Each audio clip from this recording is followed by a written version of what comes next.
I read your book. I loved your book. You have it, right? Yes, sure. Here, hold it up. Hierarchy and Free Expression in the Fight Against Racism. So it's actually not what it sounds like at face value. And I think you guys will get a feel for what it is from the questions I throw at you from mostly your book. So I'll just get right into it. Anti-racism has defanged the fight against oppression by pacifying oppressed groups through the suggestion that racism can be eliminated by being repressed. You can't remove racism by cleaning the language and by getting people to watch what they say and trying to control their thoughts. That's just not possible. The only way you can remove racism is to remove the sources of oppression that are racist and directly address those. But the way to achieve that is to have honest discourse, and therefore you can't remove racism from the language. It's harmful to the discourse to try and do that. And one person who really got that was Malcolm X. Oh yeah. And you've got some fantastic quotes by him, and I just want to read one that is very relative to that. The only way the problem can be solved: first, the white man and the black man have to be able to sit down at the same table. The white man has to feel free to speak his mind without hurting the feelings of that Negro. Then the so-called Negro has to feel free to speak his mind without hurting the feelings of the white man. Then they can bring issues that are under the rug out on top of the table and take the intelligent approach to get the problem solved. Oh, absolutely. And in fact, Malcolm X preferred a racist talking Southerner to a liberal that had a clean language, sanitized language, but that remained racist to the core. And they were, and again, he pointed out through statistics and observation how much of fake liars these northern liberals were in his time.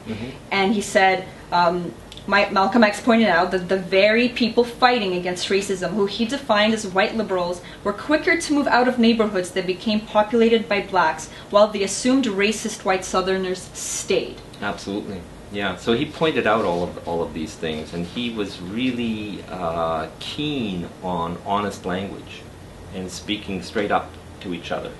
You're facing an opponent who is racist, who is this white guy who has a tradition of exploiting you, but you talk to him, you face him, and you discuss it. But I would add that it's not enough just to bring these things onto the table and to talk frankly one to the other, but you also have to get out from under the table, because there's often a hierarchy that is oppressing many groups.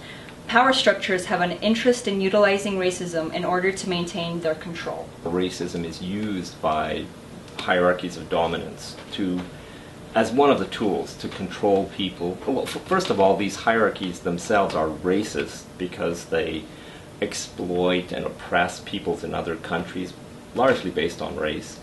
And also there's racism within, clearly, and that racism within is used to divide along class lines in order to keep control through hierarchical means. So racism is an intrinsic part of our systems of domination on the planet, I would say.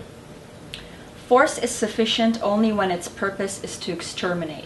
Yeah, when I said that, I was referring to this idea that force in itself is never sufficient to control people unless you want to just eliminate them. I mean, if you're practicing a genocide, then of course force is enough. You'll achieve it that way. But if you can't practice a genocide because the repercussions from other nations would be too great, or because that's not what you want, maybe you want to exploit the population instead of just eliminate them, then you need much more than just force. You need collaboration. You need to get in there and be able to control people if you want them to work for you without sabotaging their own work. And so you need institutions, you need education, you need all kinds of control mechanisms. You need to get them to think the way you want them to think. You need to get them to be obedient. And as part of all of that, a very important part is collaborators. You need collaborators. You need people who will basically work against their own class interests and their own people in order to collaborate with the power structures. So it's in that sense that force is sometimes not sufficient. If you're trying to kill someone, force is enough to do it. If you want to actually use them and exploit them, or you can't afford to kill them for whatever reasons because of the backlash, then you need more than just force. Yeah, it's not a good long-term solution to just kill people off. Yeah, it doesn't work on its own. It's not enough. If you're trying to achieve a total dominance and extract usefulness from a population, you need much more than force. You need this, collaboration that is really well tied to the communities and to the peoples. Yeah, so collaborators are always an essential part of exploitation. One thing you quoted in your book was Malcolm X that stuck with me forever. And he says, we've been trained to suffer, but suffer quietly. Yes, yes. And suffering has many impacts. I mean, if you accept suffering, then you accept to stay ignorant as well. Because one of the ways you find out how the system is controlling you and so on is to fight back, to resist it. Because then you really discover what it's truly like and the various mechanisms by which it controls you and so on. But if you are intimidated and you agree to just suffer and you go along with that because you think that's the best you can get, then you're also going to be stupid. Language policing is just one component of safeguarding power structures. Language policing has always been part of hierarchies of dominance.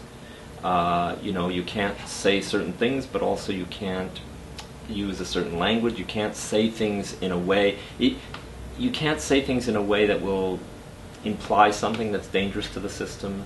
You can't say nowadays. You can't say something using a language that's effective because that will give you too much influence in society. So there's all kinds of controls on language.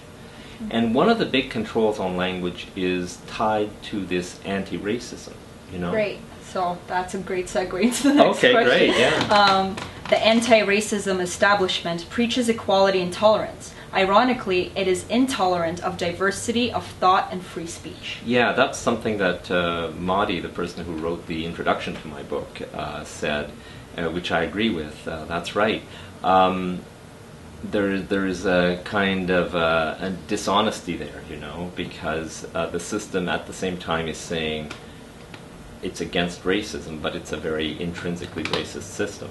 But my concern is more that when you impose strict rules about racism in the language, you artificially kind of take away a lot of power that people would have otherwise. Like, for example, it's natural to react in a racist way when you're being oppressed, to be racist towards your oppressor. It's a natural reaction. So if your goal is to eliminate all racism in language, it's kind of an obscene thing where you're suppressing people who would defend themselves normally. Yes, so the solution becomes the problem in and of itself. Yeah, I mean, it creates a problem in that it forces you to be unnatural, and it forces you to accept oppression of your language and of your expression instead of developing your ideas and fighting these things out on the issues. I liked how you put it here. You said, constraints on speech internalize the problem and prevent authentic interactions. Yeah, when you internalize the constraints on your own speech, if you accept their dogma and the indoctrination that they try to impose on you, and you internalize those values, then you're constantly checking your speech, And there's a lot of that going on. Self-censorship. Yes, yes. So instead of authentically saying how you feel and how you're reacting and what you're angry about and where you think there's a problem, you're constantly checking yourself. And then there's the language policing that kicks in as well. You've got all these university students that will tell you to check your privilege and to all this kind of nonsense about language, basically, instead of going with the flow, hearing people out, reacting to what they're saying that you don't agree with, having a debate. The idea of debate is disappearing. Yeah, I find there's quite a consensus amongst my peers that universities are supposed to be these breeding grounds of new ideas, yet they're the most oppressed spaces in all of the Western world right now. You can't even express ideas that are counter to these dogmas. They're like these rules, including language rules. It's not just rules about the topics that can't be addressed. It's not the taboo topic rules anymore. They achieve it now through language rules. So I mean, no, it's a nasty thing that takes away a debate, discourse, honesty, reactions. Yeah, and it's a relatively new phenomenon. I mean, I'm much older than you guys, and it's come on the scene relatively recently. Yeah, they used to burn the books, right? Mm. We think that we think it's in the past, and this is such abhorrent behavior to us. But we do it in a much more efficient way now.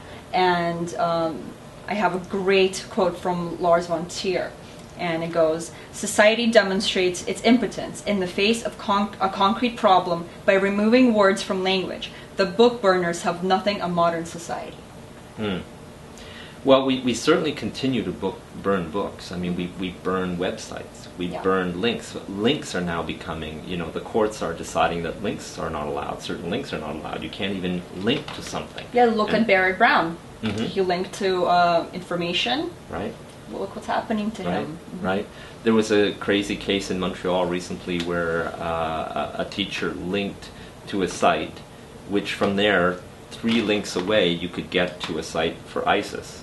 And as a result, they banned this student, this professor, from reserving rooms at a college. I mean, it's just crazy. It was 3 links away. Mm-hmm. It's information. It's out there.